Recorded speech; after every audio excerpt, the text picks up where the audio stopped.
Welcome back, Arbitrators, to Intro to Firearms Part 2. And before we really get into it, I've got a correction sent in by one of our listeners, who in fact did find a full automatic weapon that ran off clips. Retraction!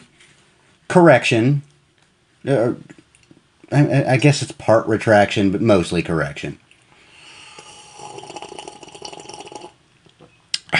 Did we just turn into an ASMR channel? Anyway, the Hotchkiss M1909 Bene Marcy was a full automatic weapon. It was a machine gun that used clips as a magazine. There you go. I stand corrected. Good job, buddy. Alright, so where are we going today, Garrett? Alright, we left off with, we're going to get into what is a repeater, what is a semi-automatic, and what is a fully automatic In weapon. that order? In that order. Okay. It's not exactly historical, but kind of ramping up from what is most often, pretty much always legal in everywhere you go, to kind of legal to pretty much never legal, with few exceptions. Okay. So a repeater is they're old. It is an old system. Any kind of revolver, that is a repeater. Any kind of lever action, like a cowboy Henry, that is a repeater. Your old World War I and World War II bolt actions, those are, repeaters. So anything that requires an action by the shooter to reload the weapon, essentially. To reload the chamber, yes. Reload the chamber, right, okay. To reload the chamber, that is a repeater. Gatling guns, hand crank Gatling guns are considered repeaters. Yeah, I could see that. So it doesn't matter what you get a hand cranked, specifically hand cranked Gatling gun chambered in, unless it's... It can't be mechanized like that. Unless it's a grenade, Right. it's considered a repeater and perfectly legal. You could have one chambered in 700 Nitro Express, and that would still be considered a repeater and fully legal. I'm just imagining one of those states. One of those old like little Italian monkeys with the fez and the box, and it looks like a little music box, but it's actually a Gatling gun. Little capuchin monkey just running around. If the capuchin has the muscle Cranking to it. operate that crank, if you attach an electric motor to that crank, that is now a full auto. Oh, okay. Yeah, that makes sense. Then you no longer require the movement of the person as the action. Right. Yeah. I ran into that while I was thinking about getting a hand crank Gatling gun chambered in .22 and attaching a electric motor to it. And found out, no, that makes the ATF very angry. If I had an FFL07, and we'll get into FFL types in another episode, because there's plenty to talk about there, just in that. An FFL is a federal firearms license. So, if the weapon requires a movement to not just operate the trigger, but to also eject the spent casing from the previous round and load a new casing into the chamber, that is a repeater. Yep. To my knowledge, nowhere restricts that. Okay. Nowhere in the Union restricts that. Where does an FAL fall in this? An FAL? Yeah. That is that could be a semi or full automatic. Okay. Okay. The Fusil Automatique Léger, I believe, is the pronunciation of...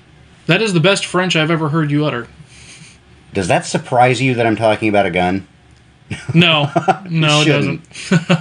So an FAL is NATO's first assault rifle, quote unquote. It's technically a battle rifle, but we'll get into the distinctions on that when we find the time to. Yeah. A semi-automatic, with one operation of the trigger, fires the round, extracts and ejects the spent casing, and loads a fresh round into the chamber using energy from the just spent round.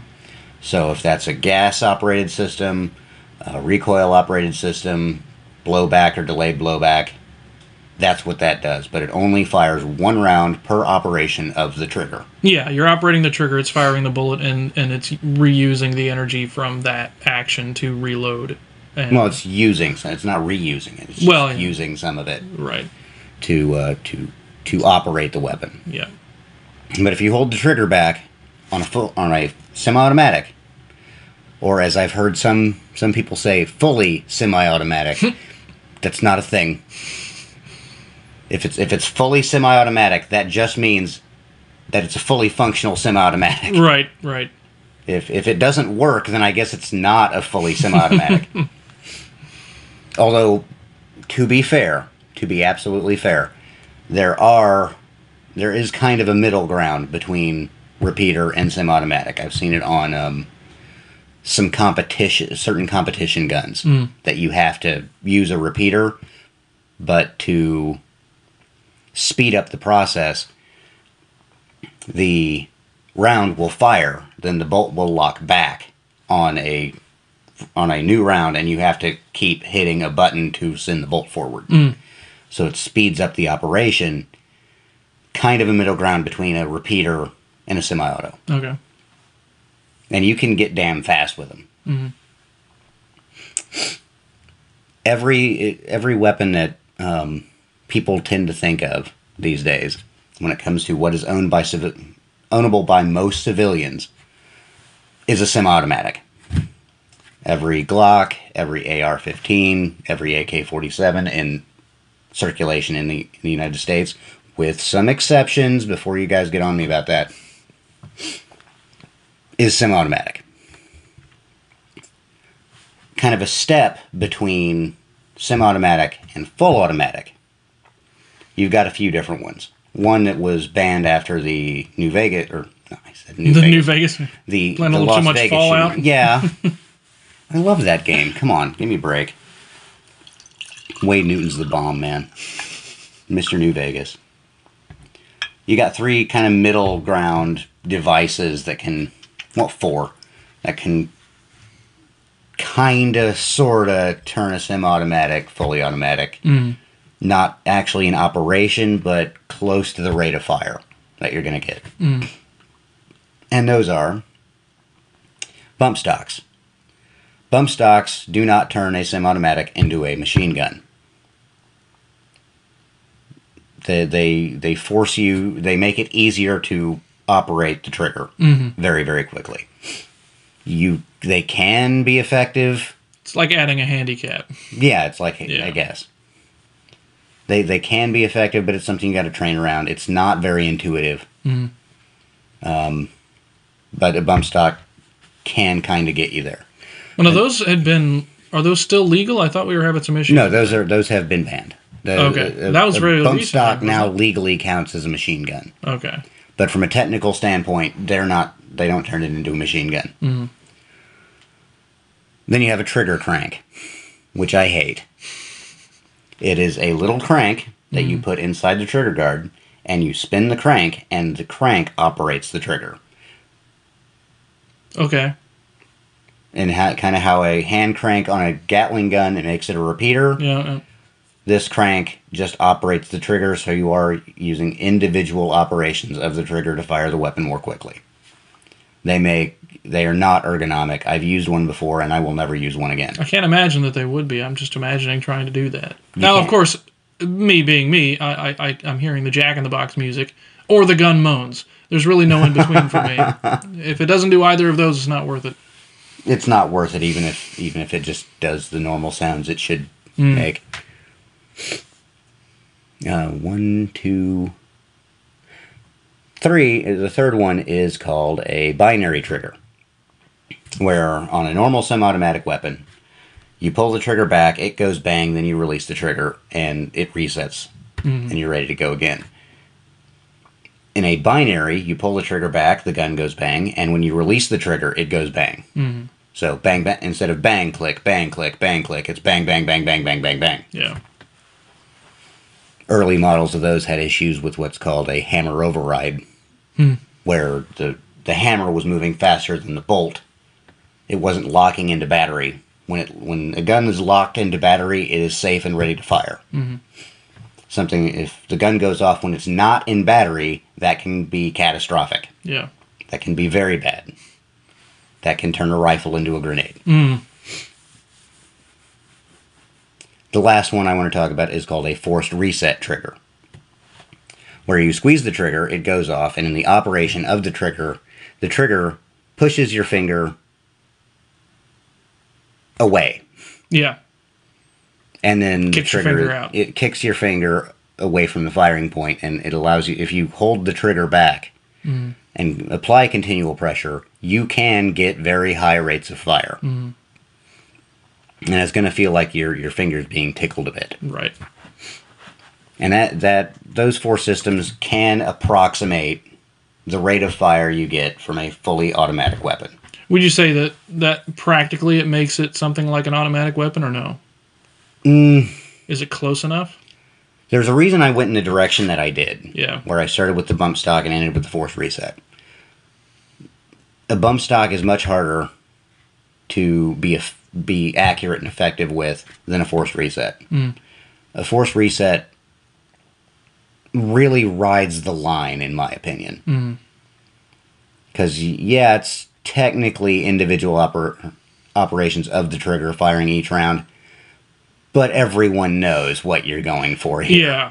Practically, it might as well be automatic. Might as well be. Yeah. For legal purposes, it is not, and I really hold that for legal purposes, it is not and should not be treated therefore. A full automatic weapon is a machine gun. No beating around the bush. This is a weapon that is mechanically designed to, with one operation of the trigger, fire as many rounds as long as you hold the trigger down, which is where we get into the term cyclic rate of fire. In the military, every weapon has a sustained, rapid, and cyclic rate of fire. I don't know about 249s, squad automatic weapons. I don't know what it is for M16s and M4s. For a 240 Bravo, which is what I primarily carried, you have a sustained rate of fire, I believe, is 1 to 200 rounds a minute. A rapid rate of fire is between 4 and 500. And the cyclic rate of fire, depending on the gas setting, was between 9 and 950 rounds a minute. Now, is the limit to this set based on like when it overheats, or how do they calculate the limit to those? With cyclic or cyclic, depending on how you want to pronounce that, it's one of those. Is it carbine or carbine? Doesn't matter. Both. Neither. Who cares? As long as the person knows what you're talking about, you're good to go. Yep. Cyclic has a specific definition, which is as fast as the gun will mechanically run. Okay. Yeah, that makes sense based on the way that you were talking about it. All right. So the cyclic rate of fire for a 240 is 9 to 950, depending on gas settings. There are some guns that run much faster. I'm talking MG42 or a gassed gun. And that was per what, I'm sorry? 9... Over time. That's rounds per minute. Per minute, okay, yeah. Which, if you do the math on that, that's several rounds a second. Yeah. An MG42 could run, which was Hitler's buzzsaw, as everyone likes to call it. I personally don't care for that nickname. And I don't know how many GIs actually use that term. Buzz gun sounds more like 1940s slang to me than Hitler's buzzsaw. Yeah. That sounds more like a propaganda term. Right. Had a cyclic rate of fire of 11 to 1,200 rounds a minute. That's pretty fast. Yeah, that is very fast. A gassed gun, which was invented in World War I, cyclic rate of fire of 18 to 2,000 rounds a minute. Jeez. A Gatling gun can run as fast as 6,000 rounds a minute. And the next thing that we'll talk about after full auto, because it gets even faster than what a traditional full auto. But wait, there's more. It's called a metal storm, and we'll get into that. There's a reason it's called a metal storm. Some guns run much slower than 240 Bravo. Your M60, the Get Some gun of Vietnam, that had a cyclic rate of fire of around 600 to 700 rounds a minute. So, what is the benefit to having a machine gun that has a lower rate of fire? I mean, more controllable. My two were thinking more controllable, and it won't, and less risk of overheating. Yeah, there's less risk of overheating, but it's more controllable, and you're more conservative with your ammunition. Yeah. And those are your two big limiting factors these days. Not saying that a modern machine gun won't overheat. It absolutely will. Yeah. But with rapid, quick change barrels and all that, that's less of a concern as long as you are paying attention to how much you're putting through. Right. Each rate of fire that I was talking about, sustained, rapid, and cyclic, also had how often you should change the barrels. The 240 Bravo I was issued came with 2 barrels.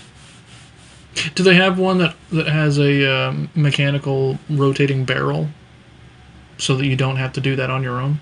That's called a Gatling gun. Okay, well, I thought a Gatling guns could still overheat. Now, I was picturing something like a Gatling gun, but it was more like it would fire out of one barrel for a while, and then it would turn, and just keep doing that. So that none of your barrels would ever overheat, and you could keep firing with very, very minimal time in between breaks. No, not that I'm aware of. Okay. Not that I'm aware of, no. That would be one heavy gun to tote around. Yeah. Because barrels aren't light. Yeah.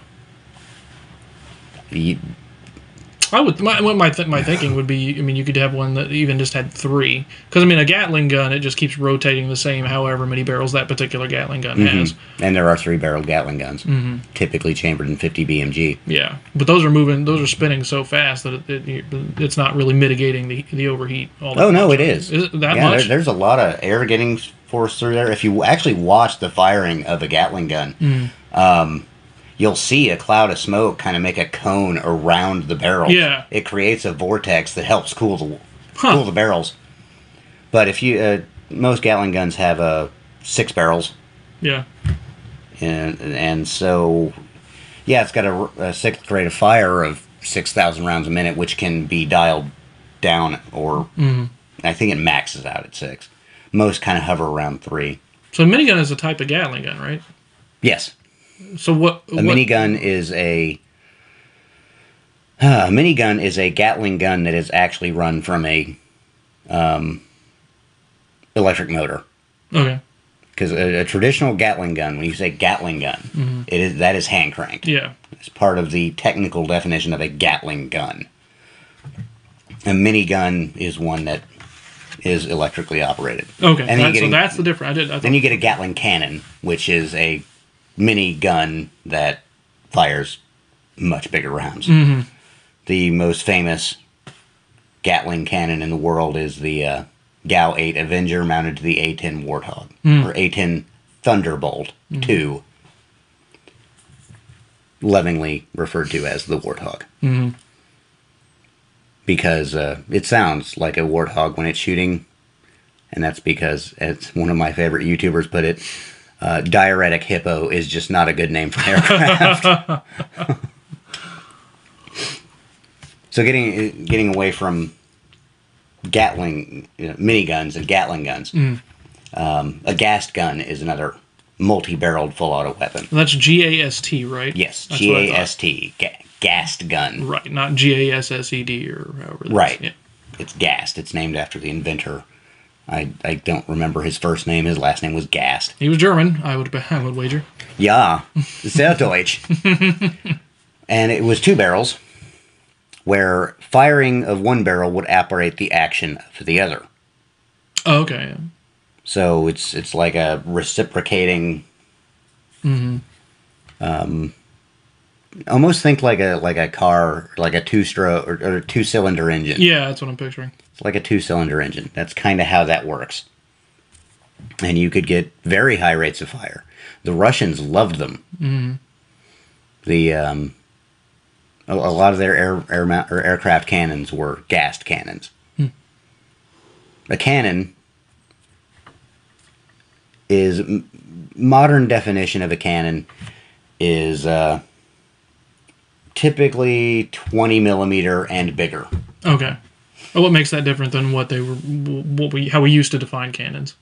Because I think when most people hear the word cannon, they're picturing, like an old-timey Napoleonic cannon. Napoleonic cannon, yeah.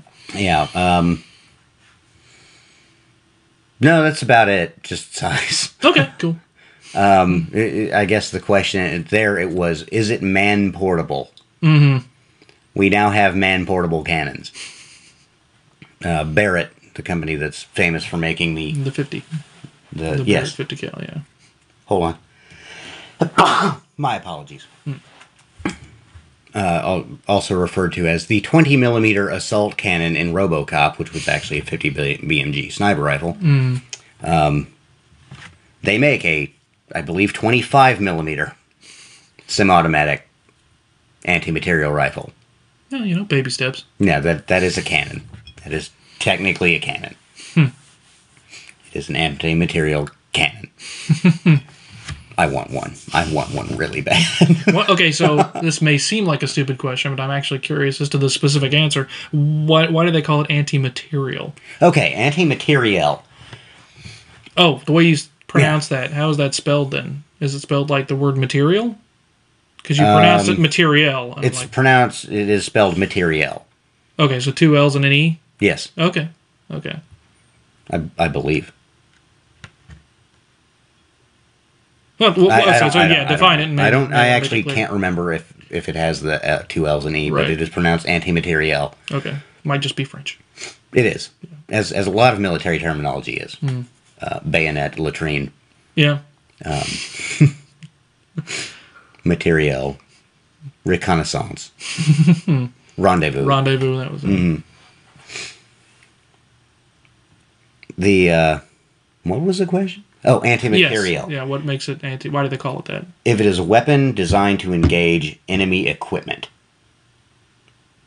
it is anti-material. Oh, okay. Okay, that makes sense. That explains why they tend to be larger rounds. Yes. Okay. or special loadings. Yeah. When I hear the word anti-material, I think this is something that is meant to powder things. Like people, even. Oh, it definitely can powder people. Yeah. One of the biggest claims, and I've seen it confirmed, and I've seen it. I've seen the claim in writing, and then I've seen the claim debunked in writing. So, one of the biggest anti-material things is the 50 BMG as fielded by the United States military cannot be used to engage people. That is against the Geneva Convention. Okay.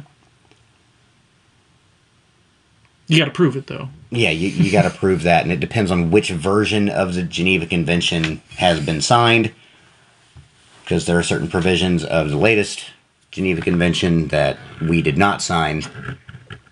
We still use cluster munitions, cluster bombs. The latest Geneva Convention says you can't use cluster bombs.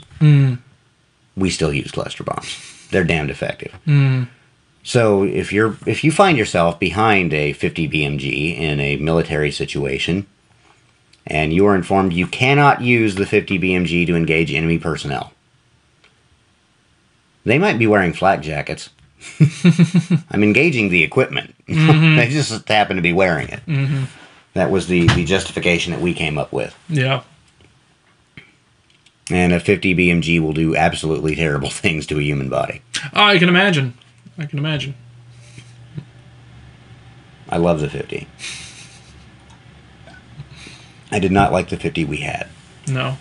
No, it was basically a 3-round burst that kind of had been made way too long ago to still be in service, but we were still using it. What was that? What was the gun? It was an M2 Browning. Okay.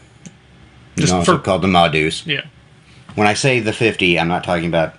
When you mention the 50, unless it is... When I say the 50, I usually think the Beretta 50 cal. Yeah, Beretta. Or I'm not Browning. Sorry, Beretta. The Browning. Yeah, the M2 Browning. Yeah. So, we've gone through repeater, semi-automatic, fully automatic. There's a step beyond fully automatic as far as rate of fire, and that is Metal Storm. The fire hose. This is electrically fired weaponry. The fastest... Tip-to-ass bullets. Yes, tip-to-ass bullets, and the fastest that one has been clocked was 1 million rounds a minute. That's insane. Yes. That Yes. that is a bullet pen. Yeah, you'd need You could write cursive. Mm-hmm. Legibly. Yes, the way a metal storm works is instead of one bullet per barrel, you've crammed